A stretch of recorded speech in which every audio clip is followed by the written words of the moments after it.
మా అమ్మ చెప్పిన తన చిన్నప్పటి recipe sweet hot and tangy tamarind sticks. Taste అయితే చాలా బాగుంది. ఉదయాన్నే మా పొలంకి అయితే వెళ్ళాము. అక్కడ చింత చెట్టుకి చాలా చింతకాయలు ఉన్నాయి, కింద రాలిపోయి కూడా ఉన్నాయి. మా పిల్లలు అయితే సరదాగా చింతకాయలన్నీ వేరుకొని కవర్లో తీసుకొని వచ్చారు. వాటిని చూడగానే మేము మా చిన్నప్పటి సమ్మర్ హాలిడేస్లో ఊరొచ్చినప్పుడు ఇలా చేసుకొని తిన్న ఆ టేస్ట్ అయితే గుర్తొచ్చేసింది. మా పెద్దమ్మాయి వాళ్ళు కవర్లో తీసుకొచ్చిన ఈ చింతబోటుతో ఏదైనా చేయాలని ఉందమ్మా అంటే మా చిన్నప్పటి రెసిపీ అయితే వాళ్ళతో చేయించాను. ముందుగా చింతబోటులోని విత్తనాలు అన్నీ తీసేసి చింతపండు పక్కన ఉంచారు. ఆ తర్వాత రోలు తీసుకుని అందులో కొద్దిగా కారం, ఉప్పు, జీలకర్ర, చిన్న బెల్లం ఉండ వేసి చింతపండు వేసి బాగా దంచారు. ఆ తర్వాత కొద్దిగా వాటర్ వేసుకొని బాగా మెత్తగా పేస్ట్ లాగా గ్రైండ్ చేశారు.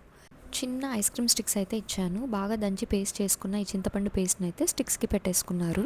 ఆ sweet hot and tangy taste అయితే మామూలుగా ఎంజాయ్ చేయలేదు మా పిల్లలు.